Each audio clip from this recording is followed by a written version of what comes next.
Hi there. I just wanted to share about Dr. Jerome Lejeune, Lejeune, I should say, Dr. Jerome Lejeune, Dr. Pilar Calva, and Pope St. John Paul II. They're kind of like intertwined for me, the three of them. Dr. Pilar Calva is a geneticist who studied under Dr. Jerome Lejeune. She's the only one to have ever studied.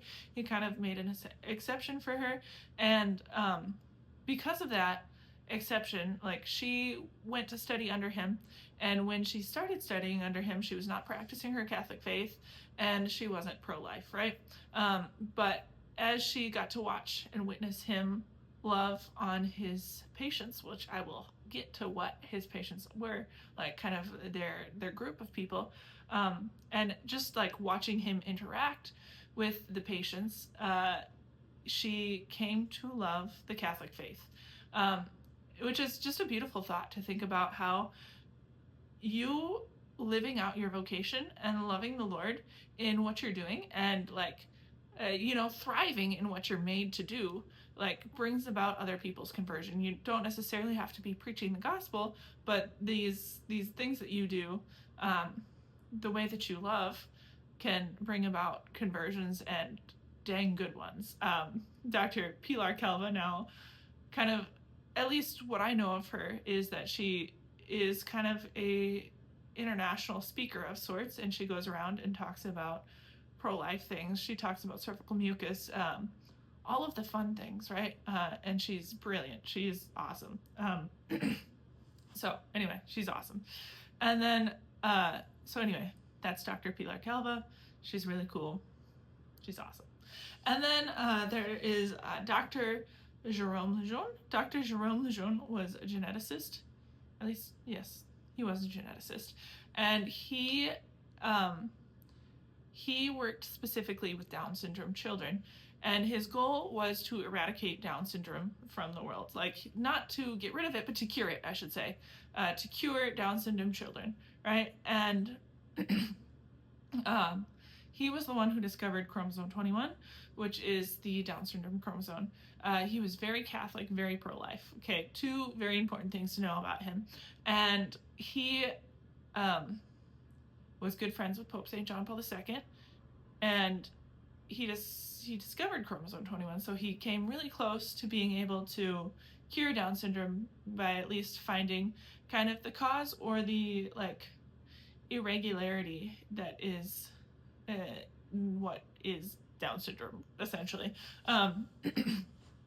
So he was really cool. He was good friends with Pope St. John Paul II, and Pope St. John Paul II actually called him the most intelligent man that he knew, which is kind of a big deal coming from Pope St. John Paul II, because if you know anything about him, he was quite intellectual, quite brilliant himself.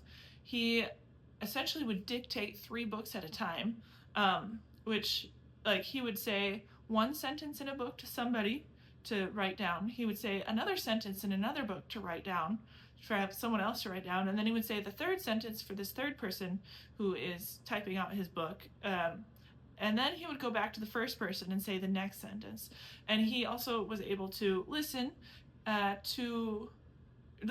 read at the same time, and gain 100% of the knowledge from both things, which is like super cool. I love it. Just little fun facts about Pope St. John Paul II thrown in there. But Dr. Jerome Lejeune was very Catholic, very pro-life. He, when he discovered chromosome 21, a lot of news channels, talk shows, like, invited him on to talk about his discovery of chromosome 21.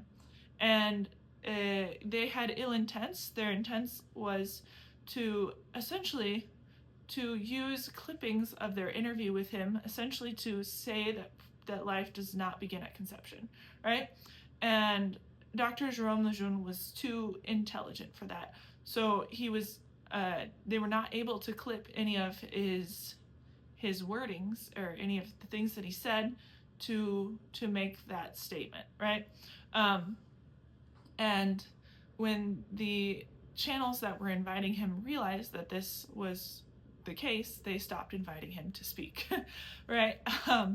And at one point, the Nobel Peace Prize called him and said, we want to give you the Nobel Peace Prize. However, you have to say that life does not begin at conception.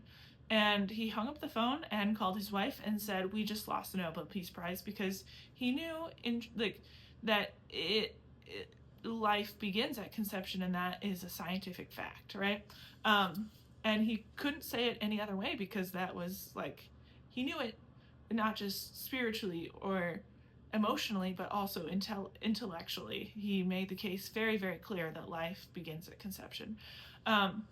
And on the day that Pope St. John Paul II was shot, Dr. Jerome Lejeune was flying back from having breakfast with the Pope. I wasn't sure if it was the same day or if it was a couple days before or what, but he was flying back after having breakfast with Pope St. John Paul II back to France, and Pope St. John Paul II was shot, and Dr. Jerome Lejeune actually felt the pain of the bullet in the exact same place at the exact same moment that the Pope was shot. He felt it inside of him, right? And they actually did an emergency landing of his plane thinking that he was dying, but they couldn't figure out the cause. And I was like, ooh, that spiritual friendship is super, super cool, right?